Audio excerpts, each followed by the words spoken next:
Good morning to you. Welcome to Up to the Minute. I'm Todd Duplantis. Good to have you with us on the show. It's a Tuesday, a bit dreary outside, but we're going to make the best of that. Good thing about it, hey, spring break is next week for our HCC audience, so we'll get a well-deserved week-long break. The show won't be on the air that week, but we'll talk more about that later on this half hour. We've got a jam-packed half hour. It's Tasty Tuesday, and we also have a special HCC guest. But joining me live from the HCCTV studios right now, Dr. Tony Reyes-Sutherland is here. Hey, Tony, how are you? Hi, I'm fine. How about you? It's not a bad day. It's a Tuesday. And the best thing about it is we're one day closer to spring break. Yes, I can't wait. Really what it's going to be is I'm going to catch up. It's called catch-up week for me. Ketchup week. All right. Yeah, yes. We'll have ketchup week. The following week will be mayonnaise week and then mustard week. So there you go. Did you get that? Yeah, catch up. Okay. So that's the Southern, way of saying catch up. Hey, Tony, we want to thank all of our audience watching us on Facebook Live and YouTube. Thank you for being here. You can also catch the rebroadcast of our show at noon, 5, and 10 p.m. And we encourage everyone to follow us in social media, Tony. Yes, you can find us on Facebook, YouTube, LinkedIn, Twitter, Instagram, but just look for Houston Community College District, not just HCC or just Houston Community College, but go to Houston Community College District and you'll find us and then follow us. That's exactly right. All right, Tony, stick around because you're going to be interviewing this next guest. We're going to introduce Robert Sims. He's the director of HCC's Correction Education. He works with a section of HCC that helps educate those who are trying to get back on track. Robert, good to see you on the show this morning. Well, your mic is off, but can we hear you? Let's see. Good morning, Todd. Great to be here this morning with you. Yeah, good morning. We're looking forward to hearing about the program that you work with. I know you've been there for quite some time, and we'll hear about that in a little while. So I'll ask you to stand by. We'll be with you in about 10 minutes. Okay. All right. We are going to kick things off. As we mentioned, it's Tasty Tuesday, and we are thrilled to welcome back someone who's now a celebrity straight from the TV screens and Bravo's Top Chef, which this season is taking place in Houston. Chef Evelyn Garcia, owner of Houston's own KinHTX, and also a contestant on this season's Bravo's Top Chef Houston. Good morning to you, Chef. How are you? Good morning. Thank you so much for having me. It's great to have you on the show. Now, I know you have to be a bit hush-hush about what happens in the season, but we can say that you're on the new season of Bravo's Top Chef. How did all that come about? Where were you when you found out about this, and what was your reaction that you were going to be on to the season? Man, I was running errands for my business. So I was like going shopping and picking up all the things we need for our events. And I got the call that I was going to be part of this season Top Chef. I didn't know it was going to be filmed in Houston. I just knew I was going to be part of Top Chef. So that was very exciting just alone. It was nerve-wracking. Like I said, I was driving, so I had to like pull over and like freak out a little bit. And then, like a week before we flew out is when I found out that it was actually going to be shot here in Houston. So were you planning on hopefully going somewhere and then you realized, whoa, it's happening in Houston? Yeah, I had my bags packed. I was like, okay, let's see where we go. I'm trying to like play a guess game, see what city you're going to send us to. And then come to find out it was Houston. It was first scary. I was like, oh my God. Second, am I the only Houston chef, which happened to be so. Right. And then just overjoyed with, Houston's getting this huge platform and it's a huge spotlight. And I'm just so excited that I get to share it with my city. And so the first table of chef judges, they were all gathered at, and I guess we could say it's at Robert Del Grande's Annie Cafe, not to be confused with Cafe Annie, but Annie Cafe.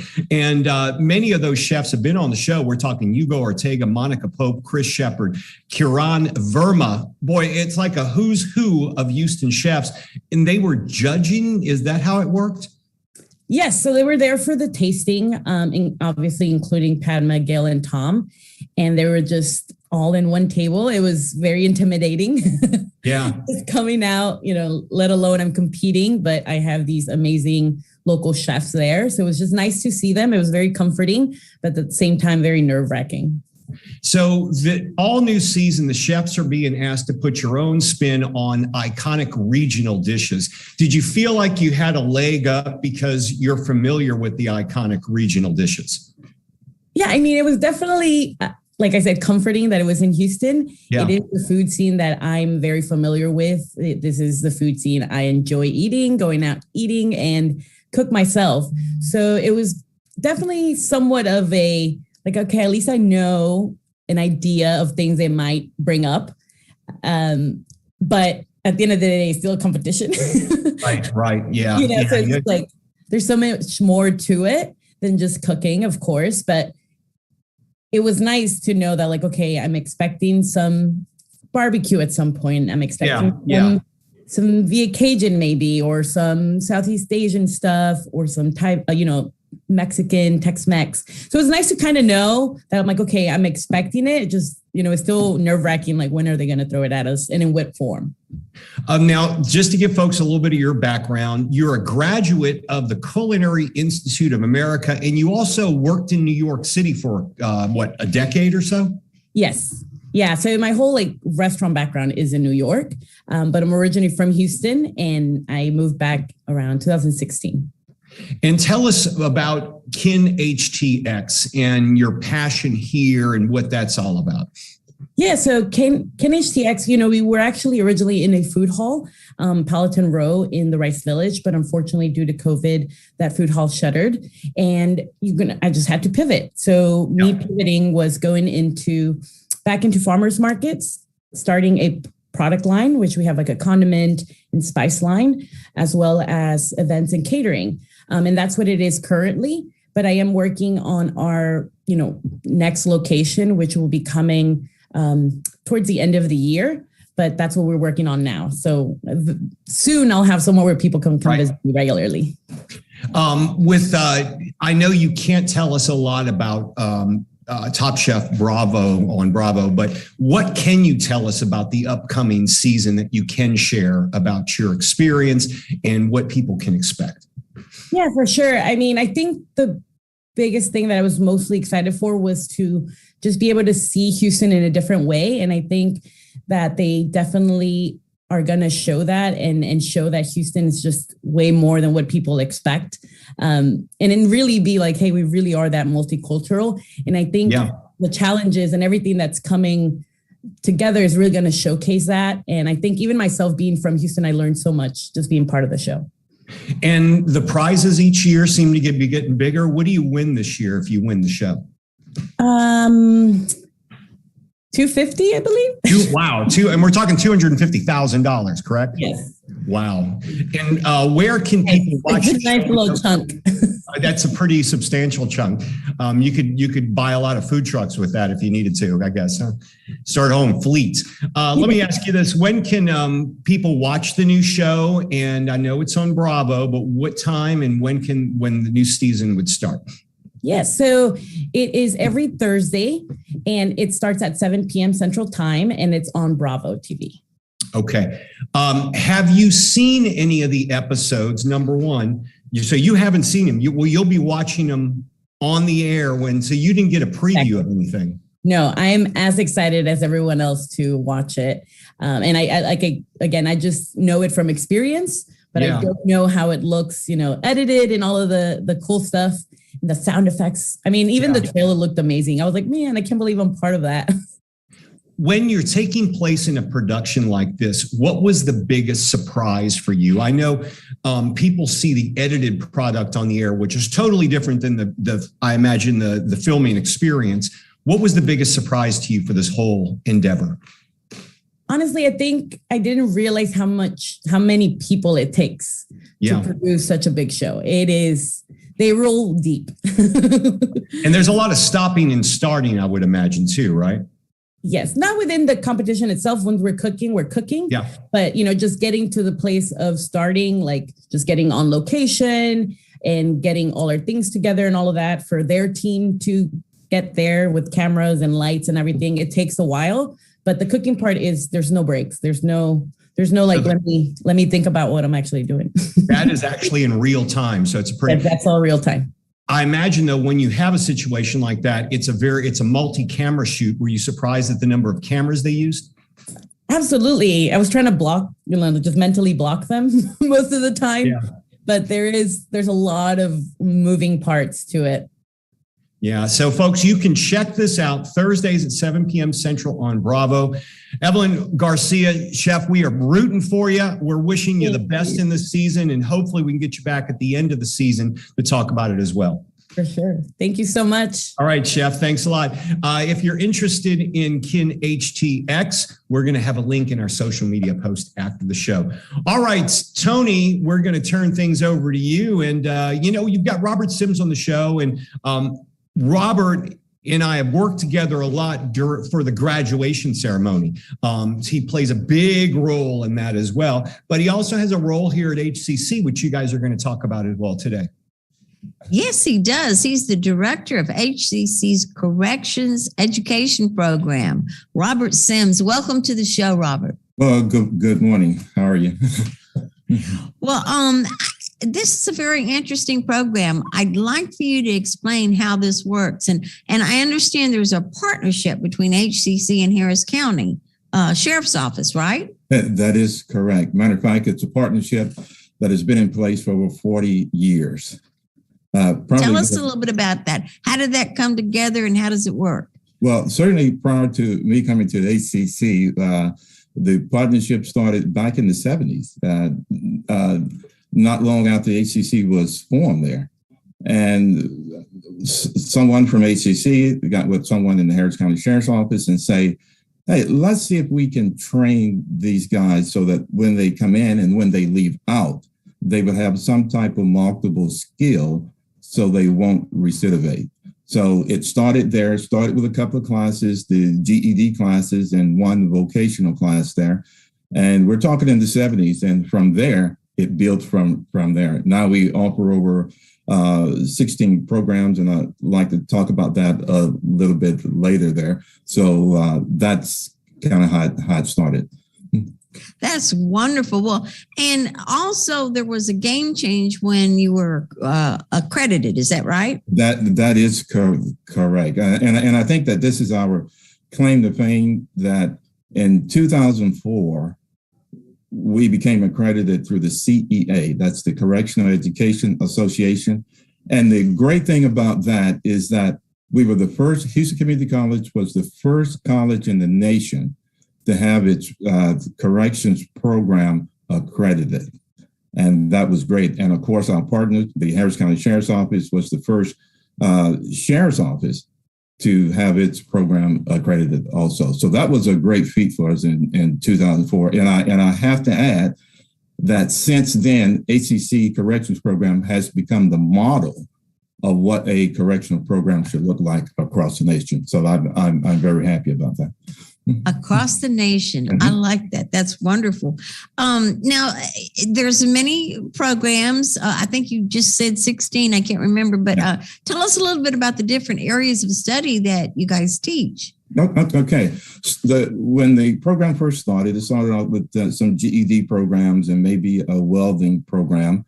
And as the years passed, there was the culinary program that was added, the auto paint and body program that was added, the business technology programs that were added there, auto mechanic program that was added, and upholstery, electronics, and 16 different ones. But since then, we have evaluated what the correctional program was really doing. And at this point in time, we are going through a transformation. And I like to look at it as taking the program to the next level. And I'll talk about that later. Okay. I love it. I love it. And you provide job readiness. In other words, when they get out, they're not just left empty. They're ready to start a job. They're prepared, that kind of thing, right? Right. The students that are in the program, they have an average stay of about 6 to 8 weeks, and that's the average in the program there. So we tailor the curriculum to, okay, what can we teach these guys? What can they do so that when they're released, they can go ahead and start working? And I'd like to give a perfect example. I'll paint in body shop.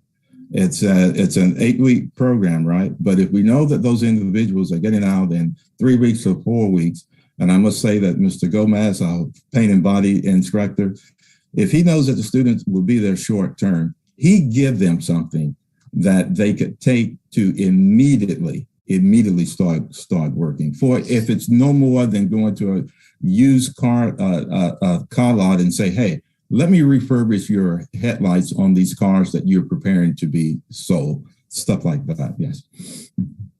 So there's a lot of student success stories. You want to tell us about some? Yes. I can tell you about two that has always stuck out in my mind. There's an individual here in Houston who went through the program back in the 90s, and he told me afterwards that education in itself, training on the inside in itself, changed his way of thinking. And I must say now he's one of the senior administrators this day with one of the companies here in Houston. And there is another individual that stands out in my mind who went through our paint and body program. And at this point in time, he owns his own business, and he continues to tell people about how he got started and how his mind was changed, even though that being in jail was a negative, but he took that lemon and made lemonade out of it. And that's the part we're very excited about with our students. That's wonderful. A complete turnaround. Yes. And I know the pandemic has affected all of us in so many different ways. How did it affect your program? Wow. Where should I start? March of 2020, the Commissioner on Jail Standard issued an edict to all the county jails in the state of Texas that they're going to cease and desist all education because of the pandemic. And of course, everyone that works down there, we were frantic. What are we going to do? But prior to that, we were building a relationship with the Harris County Community Service, which is probation. And by the way, if you don't know, let me put this little note in there. There are 48,000 people on probation in the Harris County area. That's a lot. So we were piloting that program with them. And as soon as they shut down all the classes in all the county jails across the state, I had an idea, okay, we're piloting the program. Why don't we do the same for the probation department? And let's start training these individuals on a mass scale. It was very successful during the pandemic. We enrolled over 2,000 students, and it has gone from there. And just to make a note, we are still not back in the county jail teaching because of COVID. And our estimated date to return for classes will probably be sometime in June of this year. They're telling us we don't have to wear masks so much, and so there's a lot of things changing. So that's good. That's very good. Yes. Now there's a transformation of corrections that you were telling us about. Tell us what you mean by that. Well, in February last year, there was, since we are out of the jail, since we're not having classes right now, it was Dr. Madeline Barrera says, okay, let's look at this and say, how can we take this to the next level? How can we create pathways for the students that we're teaching down there so that when they get out or when they're released, they can either go to work or they can transform themselves over to the campus and complete those classes there. We're in the middle of that transformation now, and the class offerings are going to be a little different. The programs that we offer are going to be a little different. But the main thing here is that it's creating pathways for these students. They will have structure. They will have access to all the services that Houston Community College offer. And thumbs up to Dr. Verilla for that. Okay. Well, what's your vision for the future for the corrections education? Okay. So being in it over 25 years, been in jail for over 25 years. My first 10 years there was spent teaching. So I got a lot of experience and knowledge as about if I was to run this, what would I do? Then I became department chair and then the director of the program. And what I've seen that there needs to be a holistic approach to the population that we deal with. Just training is just not going to get it. There are other areas that these individuals are dealing with, and we want treat the whole person, right? Treat the whole person, absolutely. Mm-hmm. And Mm-hmm. our vision is if you let's say that you have an umbrella, open umbrella, and there's pillars under that umbrella. What we want to do is have the county correctional setting, the state correctional setting, and the federal correctional setting, all under that one umbrella. We want to take it to the next level, have all of those entities under one umbrella, and be the education partner for all of them. That is so wonderful. It's just a great program. It's wonderful. We really appreciate everything that you do there. This is Robert Sims, Director of HCC's Corrections Education Program. Thank you so much, Robert, for being with us. And you got to keep coming on and keep us up to date. I would love to. Matter of fact, once this transformation is complete and we're up and running with it, I would be more than happy to come back on and let you know how it's going. Hey, Robert, Thank real you quickly, so I want to much. ask you, we talked briefly at the top of the show about the fact that you helped during graduation. Real quickly, tell folks your role with the graduation. Okay. Okay. Thank you, Todd. And Todd and I have worked over the last 10 years with the graduation. But my role in HCC's graduation is I had the floor management part. Yep. In other words, nobody moves on the floor unless it comes through me. It's all logistics. Yeah, it's all about logistics. Right. You do a great job at it. Robert, thanks for being here. Okay. Thank you, Todd. Thank you very much. All right, we are going to move on to our news and announcements. Tony, we've got one thing that's going to be happening at the West Loop. Dr. Leandra Zarnow will discuss Representative Bella Abzug, the most recognizable woman in politics in the 1970s, who pushed such as LGBT rights, universal child care, and green energy, leading her peers through polarizing times that sound very familiar right now to current times. 3:30 p.m. Tuesday, March the 8th is this discussion, and it'll happen at HCC's West Loop, Room C 108. Make sure you join them there. It'll be a great discussion. We'll have a link in our social media post where you can get. That's today, right? I think. That is March today, 8th? March 8th. Yeah, so, yeah, that's right. Yeah, later on today. This afternoon. Yeah, so make sure you check it out. All right, diversity, equity, and inclusion. There's a training certificate program series happening now, Tony. HCC's DEI program have two parts to the session. One is in the morning, and it's 9 a.m. to noon, Thursday, March 21st. The topic is LGBTQIA plus safe zone. So, and it's the same subject, both the morning session and the afternoon session, but the afternoon session is on Thursday, March 24th. It both says Thursday. Well, one's on the 21st and one's on the 24th. And the afternoon is from 1:30 to 4:30. So we have some information about that in our post after the show. Okay, spring transfer fairs. The spring 2022 transfer fairs are quickly approaching. They begin April the 4th. Put it on your calendar. You can find out what campuses are involved, see the schedule on the district's Facebook page. Our fairs are now back on campuses and in person after originally postponing in February. You can attend online or in person. Opens April the 4th. We'll have a link in our social media post where you can check that out. Okay, reading culture events and scholarships. Those are happening as well, Tony. HCC's Reading Culture is taking a look at Pakistani culture this spring, which sounds a lot of fun. All you have to do is read the book, I Am Malala. You have to write either an essay or produce a creative project. And if you do that, you have a chance of winning either a $500 or $1,000 scholarship, which is a lot.